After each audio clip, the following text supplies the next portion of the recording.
Penix's knee injury may cause him to miss the rest of 2025, but it also puts his future as the Falcons quarterback beyond 2025 in serious doubt.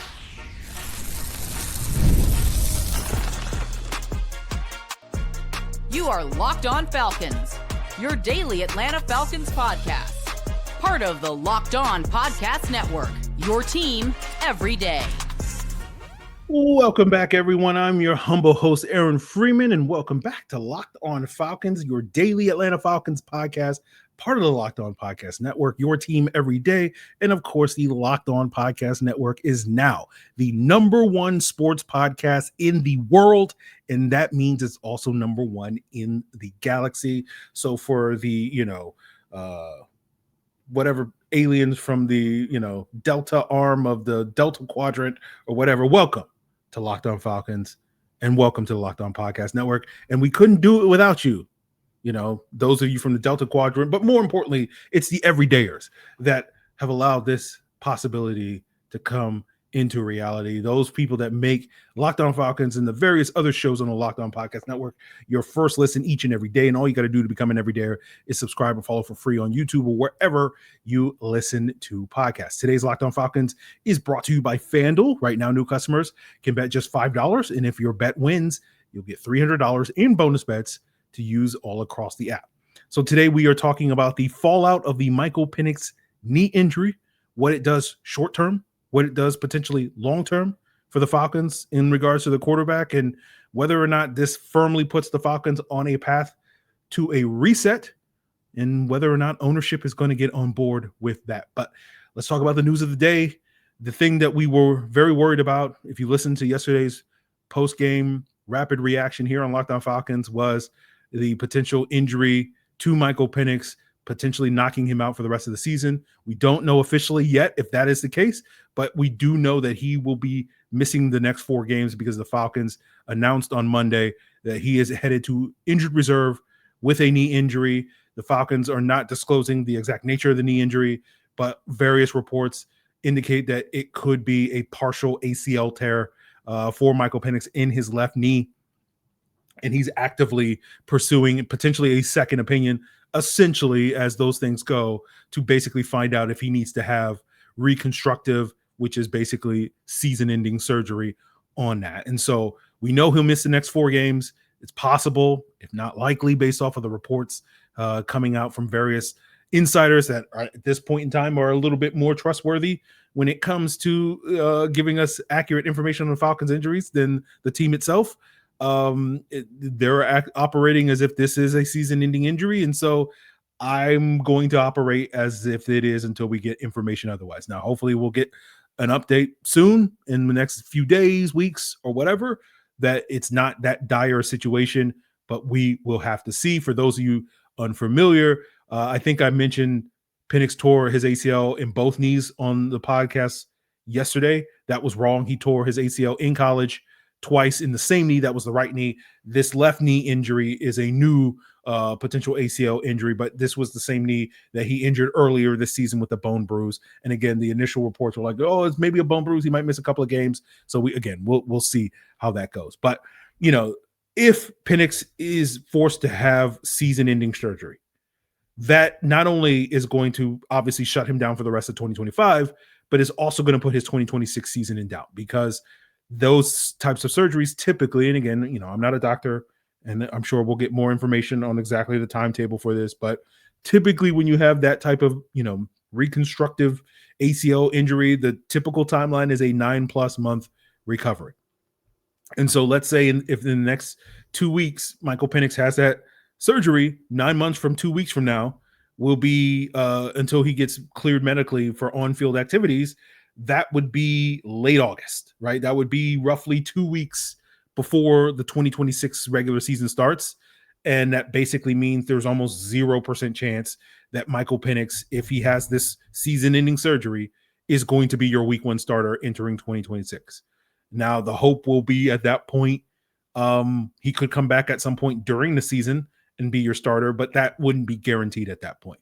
There's no, he's not automatically going to be handed back the starting quarterback position whenever he's healthy, because especially in an event where the Falcons clean house, and we'll talk more about that later.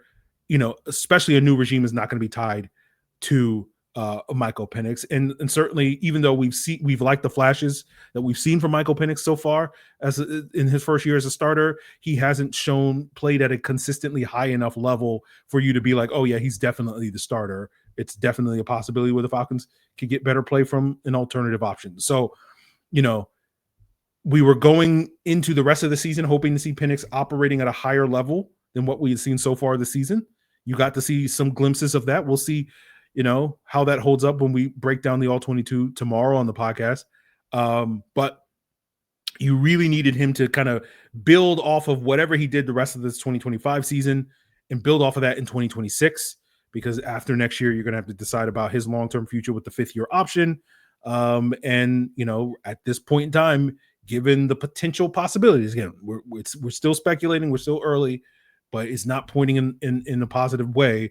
It doesn't feel like that 5th-year option is going to get extended at the end of the 2026 season going into 2027.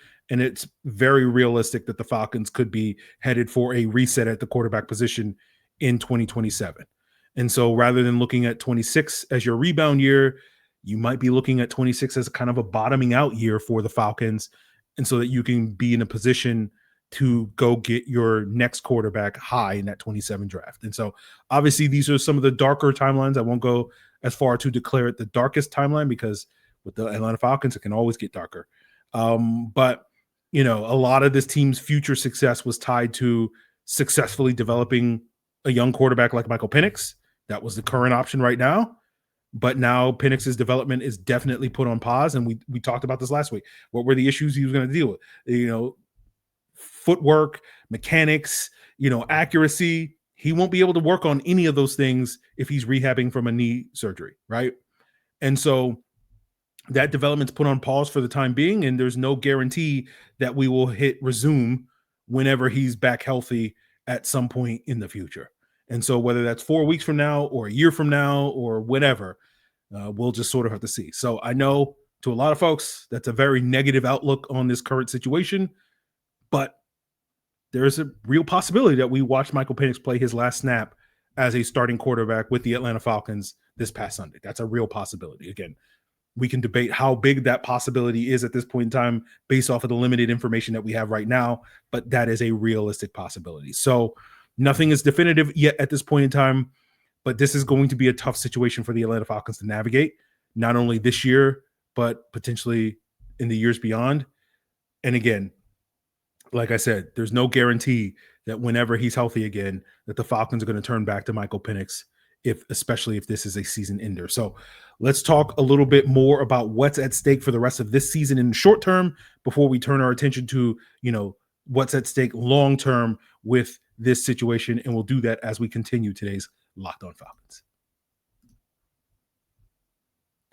So the NBA season is back, and there's no better place to get in on that action than with FanDuel, the official sports betting partner of the NBA. Whether you miss tip-off or you're just looking to ride the hot hand, FanDuel is going to have those live bets from everything from who's going to score next to any fourth quarter comebacks. And you can even combine those live bets into a same game parlay for a shot at a bigger payout. It keeps every game exciting, especially when your team is making that late game push. So whether you want to ride the Atlanta Hawks, who are doing pretty good without their franchise in Trae Young, or you're ready to sell the farm on the Falcons if they can't handle life without their franchise. Since the news of the Penix injury, the line for this upcoming Saints game has flipped in the Saints' favor. The Falcons were 1.5 point favorites early around 2 p.m. when I checked the line at FanDuel. Now they're 1.5 point underdogs. So if you want to take advantage of that opportunity, head on over to FanDuel.com right now and sign up. And if you're a new customer, you can get $300 in bonus bets if your first $5 bet wins. So whether you want to use that on the Hawks, the Falcons, or somebody else, check it out with FanDuel, an official sports betting partner of the NBA. So I once again want to thank you for making Locked On Falcons your first listen of the day. Shout out to the everydayers. And thank you all for making Locked On the #1 sports podcast network in the Delta Quadrant, in the Beta Quadrant, in the Gamma Quadrant, and of course, in the alpha quadrant where all the alphas live. Shout out to the Sigma quadrant.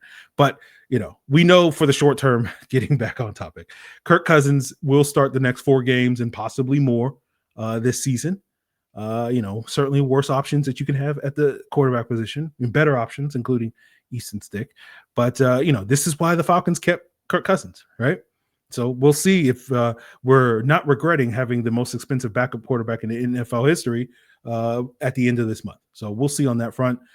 Based off of how Kirk has played so far, he's been okay in relief, right? And certainly not, making you think, oh, when Kirk made that statement, oh, like he forgot how to, he didn't forget how to play quarterback. It's like, I think you might have did. So, if you're looking for a silver lining, maybe you get zombie Kirk, right? You get to resurrect the corpse of Kirk Cousins over the next 4 games. You get decent play. And then, Penix's situation is not as dire and he's ready to come back. He's not going to have that season-ending surgery.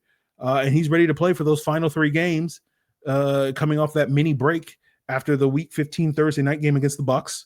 Right? If you're optimistic, if you're still holding out hope for this upcoming season, this current season, the Falcons have winnable games this weekend against the Saints and then following on the road against the Jets, and then maybe Kirk rediscovers his mojo against from last year against the Bucs, and you can go 3-1 over the next 4 games. You got Seattle sandwiched in between that Jets and Bucs game, and maybe you get to 6-8, and Penix comes back for the final 3 and balls out, and you finish off the season with 3 straight wins against Arizona, the Rams, and the Saints, and you finish the season 9-8, right? Kind of a weird alternate reality repeat, Barzara repeat of the 2024 season where Kirk struggled down the stretch and you need Penix to come in and save your season for the last 3 games.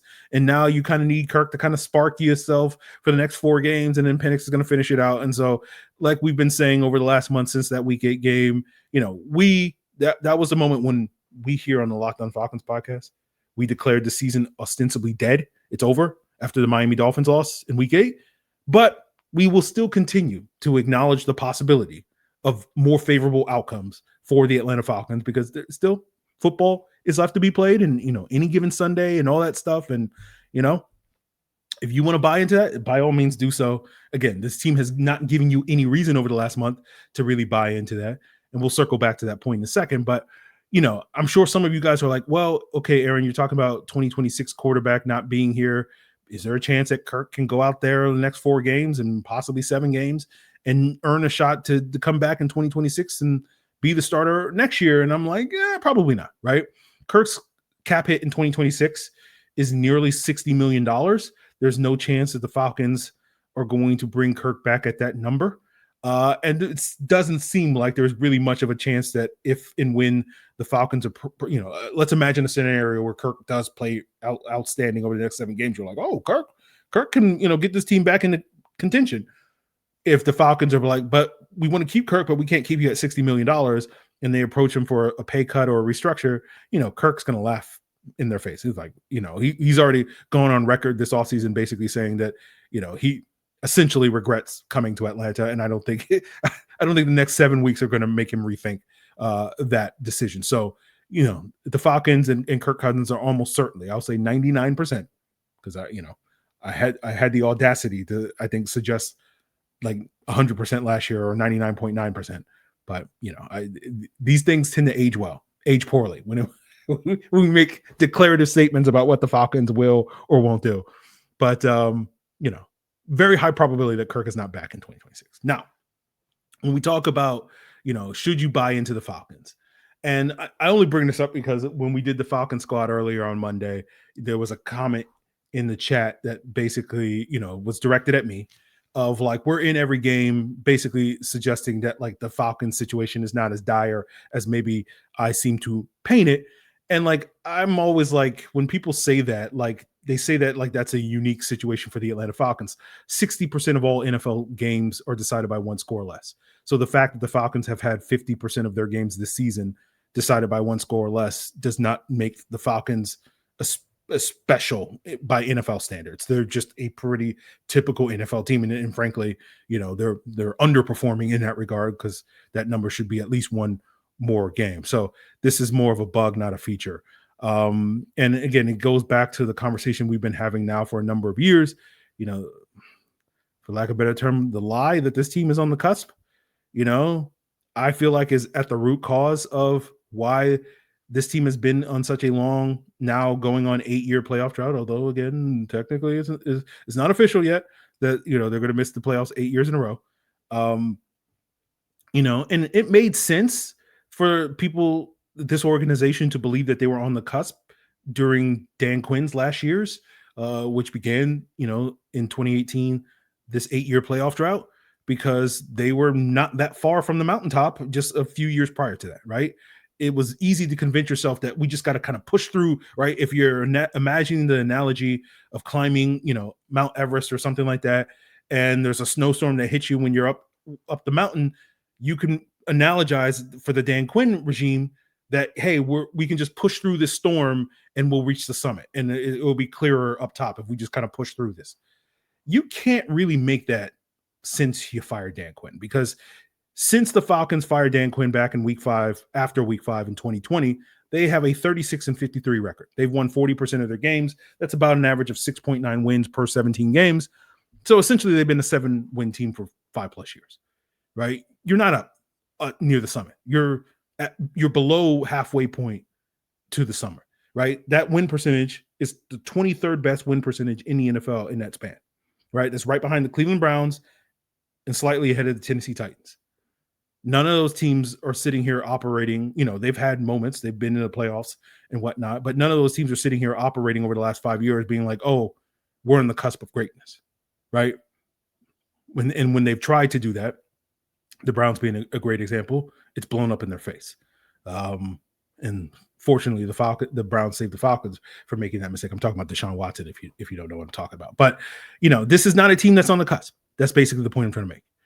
And hopefully the people at the top of the organization, I'm looking at you, Arthur Blank, are awake, whatever word you want to use, to that reality. And it means that this team should be due for a hard reset this offseason, cleaning house, firing the head coach, firing the general manager. And it may also mean a hard reset at the quarterback position. And we'll talk more about those decisions that are on deck for Arthur Blank as we wrap up today's Locked On Falcons. Today's show is brought to you by our friends over there at Peloton. Look, folks, it's time to break through the busiest time of the year with a brand new Peloton cross-training Tread Plus that's powered by Peloton IQ. It's Peloton's most elevated technology and equipment yet that gives you real-time guidance, and it gives you endless ways to move, whether you want to work out by yourself or if you want to work out with your favorite instructor, like my personal favorite, Alex Toussaint. He always gets me fired up to tackle the day. And the thing I like about Peloton, it helps me achieve more in less times. They have features that help you plan, stay motivated, track your progress, and Peloton IQ also provides personalized workout plans and recommendations. That's something that I use right now during the busiest time of the year covering the NFL. They plan my workouts for me based on my mood, my vibe, and also my favorite instructors. So make sure you check it out and use it, because it also helps you correct your form in real time, and it maximizes your reps. It counts your reps so that you can do it smarter, safer, and more efficient. Let yourself run, lift, flex, push, and go. Explore the new Peloton cross-training Tread Plus at onepeloton.com. So wrapping up today's Locked On Falcons, right? We'll have to sort of see what the situation is at quarterback again. Still some unknowns at that situation involving Michael Penix. We'll see what options are available, but very likely the Falcons are going to have to bring in, at the very least, a bridge quarterback for 2026 to be the starter come week 1 next year if, Penix has that season-ending surgery, which, again, want to remind you that seems like that's the direction we're headed, but again, that is not official at this point in time, so we'll keep an eye on that. But, if the team, what direction the team goes at that, like, I'm not going to speculate on that on today's episode. I'm sure we'll have plenty of opportunity to unpack that over the next 7 weeks. But a lot of that, to me, is going to depend on who's in charge of making those decisions. And we won't really know who's going to be in charge of making those decisions until we get to January and possibly February. And so sitting here in mid-November, trying to speculate on all that, just kind of, we'll see. But as we look ahead, we'll spend a lot of time between now and then talking about those things, talking about the options, talking about the veteran quarterbacks, the draft picks, all that stuff. If the Falcons are going to have to, pivot away from Michael Penix, at least for the start of the 2026 season at the quarterback position. But if you listen to last week's episode, this time last week, the Tuesday episode after the Germany loss, I made the case. I think that was the episode, right?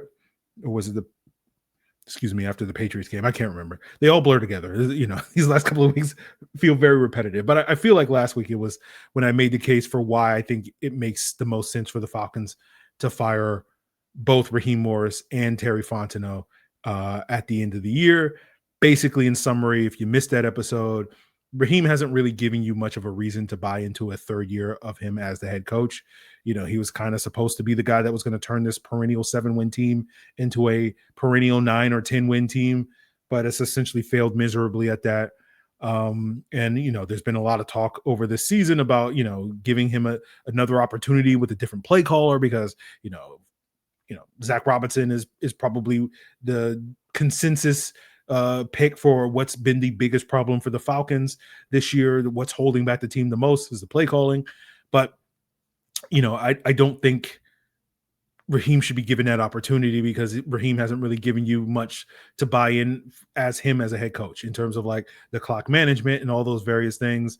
And like, if you just want to bring in a new play caller, you might as well hire that person to be the new head coach or to give the next head coach, if he's not an offensive minded coach, the opportunity to bring that person in. And then when you look at Terry Fontenot, he's built a middling roster. I know a lot of people disagree with that notion, but and a lot of that stems from the early hype on this 2025 draft class. And there's absolutely promise to what this draft class could be, but we're far from declaring this draft class as like a home run for Terry Fontenot. And it's always that conversation that we're having with the Atlanta Falcons, which is it's a lot of promise, it's a lot of potential, but very little substance. And that really describes the Terry Fontenot era, right? We discussed last week about Terry Fontenot's methodology of being this aggressive trade up, we draft with conviction, is not really designed to build a sustainable winner. It basically requires you to have to be an exceptionally good drafting team. And despite, people wanting to love up on this 25 draft class, Terry Fontenot has proven over 5 years that he is not an exceptional drafter. And a lot of that is, because he keeps trading away premium draft picks for players that haven't quite lived up to it. Again, I know people are going to convince themselves, or currently actively convincing themselves that, James Pearce is going to be the one that works out. And again, I think Pearce is having a solid first year, but we talked about this going into the season in terms of what were realistic expectations for James Pearce. And we were talking about, 5 sacks, 35-ish pressures, somewhere in that 30 to 40 range in terms of pressures. Well, James Pearce is on pace through 10 games to have 5 sacks and 39 pressures. So he's going to have an average outcome for a first-round edge as we sit here after his rookie season. And so, again, that arrow could be pointing up, but, we've seen Vic Beasley have similar rookie seasons. Takk McKinley have similar rookie seasons. And, so they were sometimes able to build off of that, and then they weren't necessarily able to do that. And so, of course, like I say, it's going to be different this time because James Pearce is different. And it's like, again, I'm not trying to sit here and close the door on James Pearce. I'm just sitting here going that there's no reason for you as a Falcon fan to sit here and definitively say it's going to be different. You can sit here and say, I hope it's different, but at this point, we don't have that.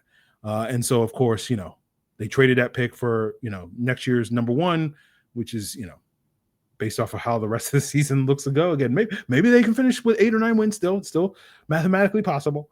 But if, this team feels more like a 5 or 6 win team at this point in time at best.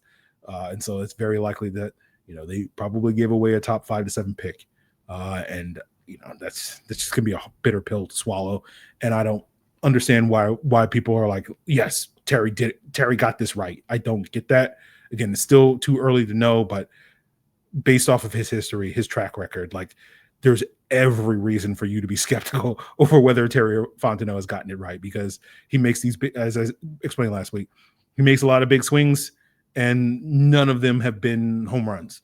maybe you can say some of them have been singles, maybe you can say some of them are doubles, but none of them been home runs. And so why are we in, anybody who's like, let's give me year 6 of that. Let's keep it going. I don't get that, but we'll see. So, we'll see what the future is for this 2025 draft class, as we talked about after this past year's draft, with Jalen Walker and James Pearce, as bright as their futures look under the current regime, there's no guarantee that their future is going to be just as bright over a new regime, should that be brought into the building, because a new regime could easily be like, oh yeah, we want to run a 4-3, but we want bigger, more physical edges that can hold up against the run. And so we're going to move 240-pound Jalen Walker to off-ball linebacker, and James Pearce is going to be a designated pass rusher in that. And maybe he becomes one of the top designated pass rushers in the league in that role, or maybe he gets lost in the shuffle. You could already argue Billy Bowman could easily be upgraded over at nickel. And it's why back in May, I was like, yeah, Xavier Watts is probably your best bet out of this group of players that you can sit here and have a lot of confidence, because he's the most scheme versatile of this group. And so we'll see if the Falcons, will win enough games to justify these selections.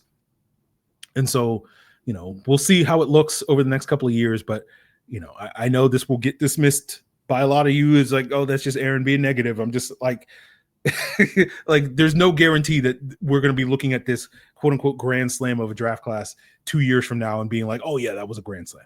Right. And as I said, this is the consequences of losing. Right.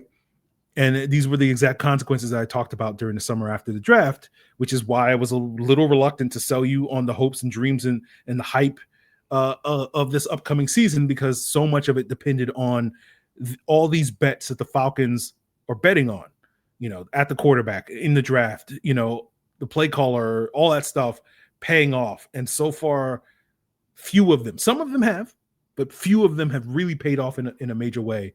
And it, I hate to toot my own horn, toot, but that's why I say everything I say on this podcast is relevant. You just don't know it yet. But when I was giving you that warning back in May, you weren't ready for it then, but maybe now you are in November. So this to me is the harsh reality that should give Arthur Blank pause to try to continue the momentum of this current regime, whether you're going to clean house and be like, give a mandate to the new regime and the new decision maker. Well, you got to build off of what they've already established, right? That's kind of what Raheem's mandate was, build off of what Terry's already established and what Arthur Smith already built, right? And they failed at that. And so to me, now that you've gone down that path 2 more years and it hasn't led to success, I don't think you should continue that path. This should be what makes you go, hey, let's have that reset, right? And again, it's a difficult choice to be made, because basically what I'm arguing is the hope is that while you were hoping to take a step forward, you actually took 2 steps back. And, or you're hoping, instead of trying to take a step forward with a new regime, with that harder reset, you might have to take 2 steps back. And there's no guarantee that you're going to offset that by taking 3 steps forward to get ahead to where you were, right? And it will be easy for Arthur Blank to look at the injuries to Michael Penix and others and say, oh, well, injuries derailed the season and we're going to give these guys another shot. But I think that would be the wrong choice. And I get it. The appetite isn't there from the fan base to wait 2 or 3 years for this thing to get fixed, because it's going to take multiple years. This team is not one offseason away, right? There's a world where you could hire a really good play caller and that guy could get this team to overachieve in year 1 and make the playoffs. There's absolutely world. But this team is not set up as we sit here today for long-term sustainable success. They're very likely that if you take that step forward, you're going to take a step back in subsequent years. And I get why ownership doesn't have the appetite to have to sit around for 2 or 3 years and wait that the new regime gets to build a winner, and why the fan base, after waiting 8 years, 7.5 at this point, going on 8, to wait another 2 or more years. But I keep saying, the definition of insanity is doing the same things over and over again and expecting a different result. And the Falcons keep doing this, of thinking we're just 1 or 2 pieces away. These soft resets they're not working. And so you need something different. And now you sit at a crossroads with this Penix injury. You don't know if you have a quarterback of the future.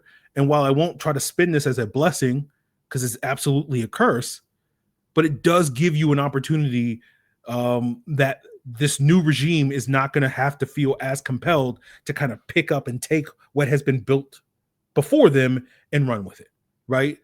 They're not being passed the baton and be like, okay, now you got to finish this race.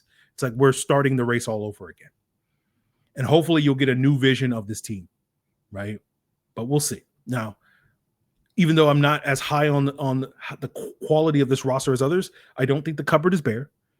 You have Bijan, you have Drake London, you have a couple of young pieces elsewhere. We'll see if the James Pearce trade, forces a new regime to come in and feel like, we have to kind of sell some of our premium players and assets to kind of recoup the assets that the previous regime has given away. We'll see. And if that does involve trades of Bijan Robinson and Drake London, but it's very similar to what we saw with the Panthers a couple of years ago, where they traded Christian McCaffrey to get the assets to go get Bryce Young, and then had to trade Brian Burns to kind of recoup the assets that they gave up for Bryce Young. And, that hasn't quite worked out for the Panthers, except for on the Sundays when Bryce Young gets to play the Falcons. But, that's kind of a potential outcome, that the path that the Falcons are going down if they can't, get this right. So we'll see how that goes. But, it could get a lot worse in Atlanta as we move forward. So we'll see how it all plays out. But, right now it doesn't feel like ownership is willing to make the hard choice, whether it's whether you want to call it a reset, whether you want to call it a reload, a rebuild, or retool, whatever. Again, all of it is semantics, but there needs to be a new vision in Atlanta, and it probably requires Arthur Blank to clean house, with Terry Fontenot, with Raheem Morris, and with Rich McKay. I'm not one of these people that thinks Rich McKay is the problem, but I think in order to sell to this fan base that it's going to be different this time, I think you have to move on from Rich McKay as well this offseason. So we'll see how that goes. But, we'll see if the Falcons are willing to go down that path. And that will be a topic of discussion for the next several weeks and months. And what's at stake for the rest of this season is kind of being like, okay, if this team is headed down that path for a reset, whatever you want to call it, who's going to survive? Who's going to be here? Who are going to be the core pieces that are going to survive a potential reset for whoever makes that reset. So, I don't think that number is going to be as high as many people think it is as we sit here today, but we'll see how that goes. So that's it for today. Still a lot more to unpack here. Ongoing saga, story, developing, all that stuff. Tomorrow we'll be back to look at the all 22 of this Panthers loss. We'll talk about, how did Penix look in what could possibly be his final start in Atlanta, and if there's any hope for his future after his impending recovery at some point in the future. We'll look at what Kirk looked like, see if there's any hope for this offense. We saw some under center stuff in the offense, so we'll see how Zach Robinson handled that on tomorrow's episode, and then we'll also talk about what's exactly the reason why Bryce Young had his second get right game against this defense in particular. So those are going to be the big topics we'll explore on tomorrow's episode on the extended all 22 review. So continue to make Locked On Falcons your first listen on YouTube or wherever you listen to podcasts. And of course, for your second listen, check out Locked On NFL. It's all part of the Locked On Podcast Network, your team every day, the #1 sports podcast in the galaxy.